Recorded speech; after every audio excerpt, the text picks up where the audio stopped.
अब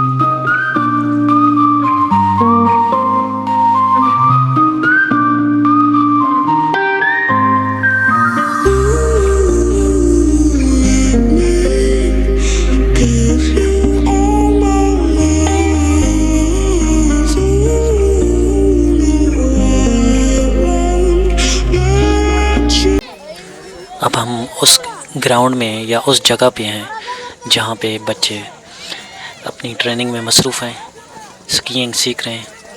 यहाँ पे नेट के साथ साथ मुख्तलिफ़ स्टिक्स लगी हुई हैं मुख्तलिफ़ रंगों में, रेड और ब्लू कलर में। बच्चे जब स्कीइंग करके आते हैं तो इनको टच करते हैं और इनके हिलने और इनकी साउंड की आवाज़ से पता चलता है कि कितनी कामयाबी से उन्होंने स्कीइंग की है। अब हम बर्फ़ पे चलते हुए ऊपर बुलंदी की तरफ जा रहे हैं। सामने हाइट पे जहाँ मकान नज़र आ रहा है, रेड छत में नज़र आ रहा है, और जहाँ स्कीयर खड़ा है।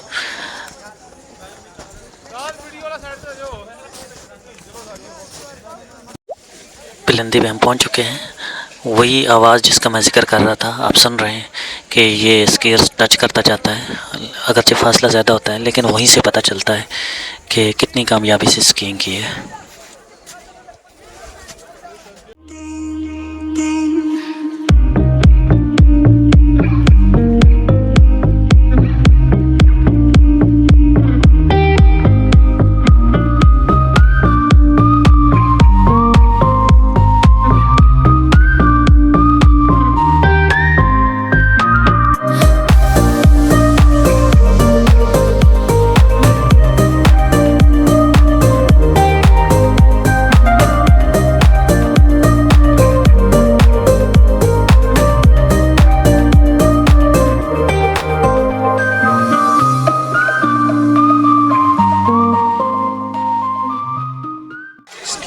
वो तो इंसान बन दे, पूरी बात है ना।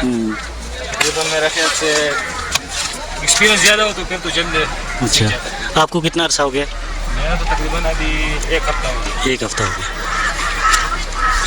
गया। तो ये जो लड़का है, वो फुल वीडियो का, ये जो लड़का जिसने अभी किया है, ये इसको कितना अर्सा हो गया? इसका तो तकरीबन ये तो बचपन से कर रहा है। लकड़ियों को बना दे, लकड़ियों का बना के करता रहता, अभी बड़ी ज़बरदस्त परफेक्ट अंदाज से करता है। हाँ।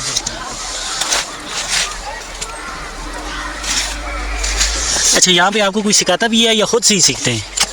हम लोग जो है हम तो खुद सीखते हैं। अच्छा। जो बाहर से आते हैं तो उसको तो सीखना पड़ता है, उसको कोच ट्रेनिंग देता है। तो ये बाहर के लोग भी आते होंगे ना सर्दियों में, गोरे वगैरह यूरोप से, तो वो तो ज़्यादा सीख के आते हैं। आप लोगों को कुछ सिखाते हैं या नहीं? वो तो जो कुछ सीखता है तो उसको आता है। अच्छा, सही।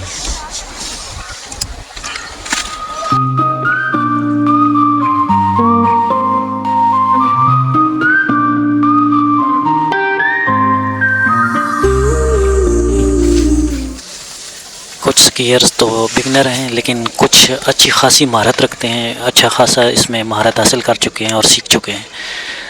यहाँ मेरी स्कीयर से बात हुई, इन ट्रेनिंग करने वाले बच्चों से बात हुई, तो जो सबसे अच्छी बात पता चली कि यहाँ मुख्तलिफ़ इदारे इनको सपोर्ट करते हैं, जैसे पाकिस्तान एयरफोर्स वगैरह, वो इनकी ज़िम्मेदारी लेते हैं और इनको स्कीइंग सिखाते हैं। ये एक अच्छी बात है।